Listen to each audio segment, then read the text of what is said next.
मराठा आरक्षण आंदोलनादरम्यान ज्या आंदोलकांचा दुर्दैवी मृत्यू झाला होता त्यांच्या कुटुंबियांसाठी राज्य सरकारनं मोठा निर्णय घेतलाय।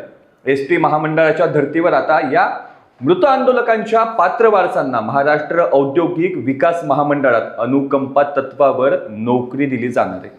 या संदर्भात राज्य सरकारच्या सामान्य प्रशासन विभागाकडून अधिकृत शासन निर्णय जारी करण्यात आला असून सर्व जिल्हाधिकाऱ्यांना युद्ध पातळीवर कार्यवाही करण्याचे आदेश देण्यात आले आहेत।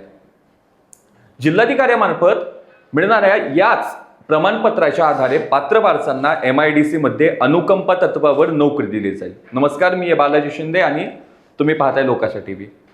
मराठा आरक्षणासंदर्भातील मंत्रिमंडळ उपसमितीचे अध्यक्ष राधाकृष्ण विखे पाटील यांनी आंदोलक मनोज जरांगे पाटील यांना आंदोलनातील मृत व्यक्तींच्या वारसांना शासकीय सेवेत सामावून घेण्याचे आश्वासन दिलं होतं।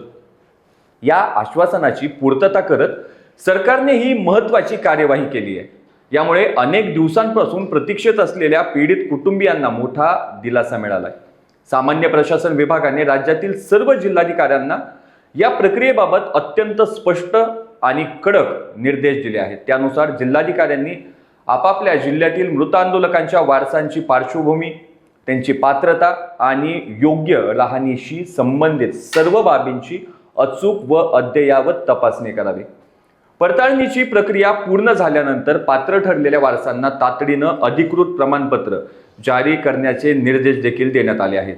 अशाच ताज्या अपडेटसाठी लोकाशा टीव्हीला सबस्क्राईब करा आणि लाईक करायला विसरू नका।